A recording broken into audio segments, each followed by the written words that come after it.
So I'm editing this back right now, and I'm sorry for the black bars. It won't happen again. You'll hear later in the video I said I'm on a new software, so it makes sense why it is. Okay, I'm gonna still put it out anyway because I don't have morals and I don't really care enough, but I'm sorry. Hey, yo. Here's the thing. I knew that this would happen. I knew I would be back. I didn't know when. I didn't know how long it would take. I think November was the last time I made something. November, December, January, February, March, April. That's 6 months. It's May. It's almost May. Oh, that's 7 months is quite wild. Quite absurd, I will say. I don't know why I'm here. I don't know why I'm on a camera. I don't know why I'm holding this mic like this. I have a mic stand. I'm recording a video on a new camera. Shit looks mid. I'm recording on a new software. Shit looks mid.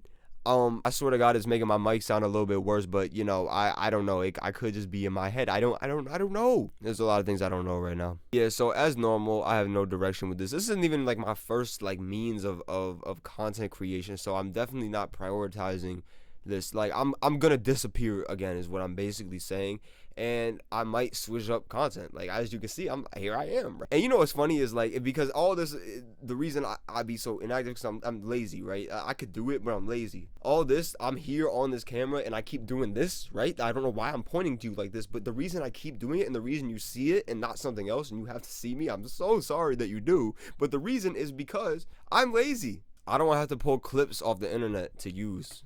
It's just a lot of work. I still have to edit the video.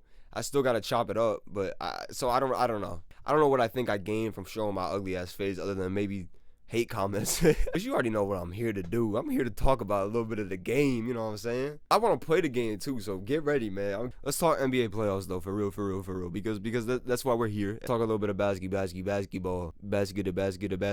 I'm regretting this topic because well, I do a lot of watching and following basketball, and I am by no means an expert on the sport because I'm a casual. These last few years, I haven't been able to pick the winners of series for shit. I picked the Lakers, the Celtics, the Sixers, the obvious ones, the Nuggets. I had the Bucks winning the whole thing. I said Mr. Okompo was gonna get his second ring, so I was wrong. Close. I was close. My pick was almost right. They were like 15 more wins away from a championship. I mean, hey man, I was close. So shout out my team, the Orlando Magic. Don't say that we only got one game further to the finals than the Milwaukee Bucks did this year.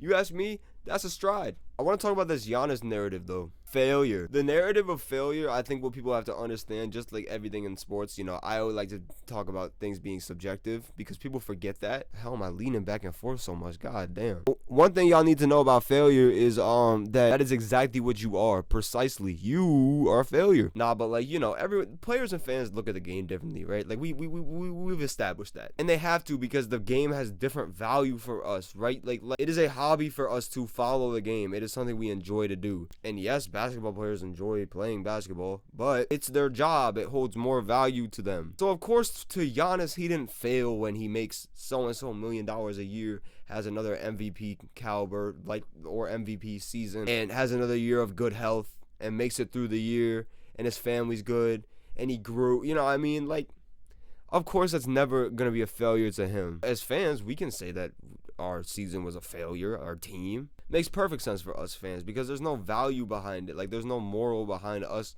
saying it's a failure. Because, you know, we see people in the comment, this ain't the Mamba mentality. Michael Jordan would have... Nah, it's a bunch of crap. But I think those guys would tell you the same thing. You know, it is 100% a failure as like a team. You know what I mean? And as a fan, like as the whole team, like if you ask Michael Jordan in 80 whatever, the 88, if the season was a failure as a team, right? Yes, but like for Michael Jordan as a person, it's not a failure, right? He made his money, he played good basketball, he's cementing his name. You know what I mean? Like that's the kind of thing you gotta understand, right? And then there's also people that just compare it to their other job. Like I saw a thing that like Dylan Brooks said, like, oh, it's fine. I know I'm going to like make my shots eventually, and that's the right mindset to have, right? As a good shooter, like you don't panic when you're in a slump because like you know eventually you're gonna pull yourself out of it. See people say, oh, well, that's not how life works. Well, if I go to my job and I'm not doing my shit right, and I can't just say eventually. So, bro, it's not the same. It's a sport. You gotta think about it this way. Until you have other people at your job that are just as good as you and are trying to prevent you from doing your job on the other side of it, and then also do the same job as good as you and you're trying to stop each other, it's not as easy, right? It wouldn't be as easy to do your job. Let's say you were a CDL truck driver and you're bringing cargo to a factory, right? But then there's other trucks bringing cargo to a factory, and y'all job is to get the cargo to the factory first. Not just get it there, but get it first. There's no morals to it. You're getting ran off the road every day. Are you going to make it to the factory first every day? Fuck no. And that's where it's incomparable. Is you not poking bears. You don't got LeBron. You're not playing the LeBron James of CDL truck driving. You imagine getting ran off the road by LeBron James in a CDL and an 18-wheeler? What the hell is this even about? But like I said, I'm gonna be doing a large region and realm of things on here. Why not? But yeah, man, it's always good to be back and then leave again and then come back and then leave again and then come back and then leave again and then come back and then leave again and then come back and then leave again and then come back and then leave again and then come back and then leave again and then come back and then leave again and then come back and then leave again and then come back and then leave again and then come back and then leave again and then come back and then leave again and come back and then leave again and come back.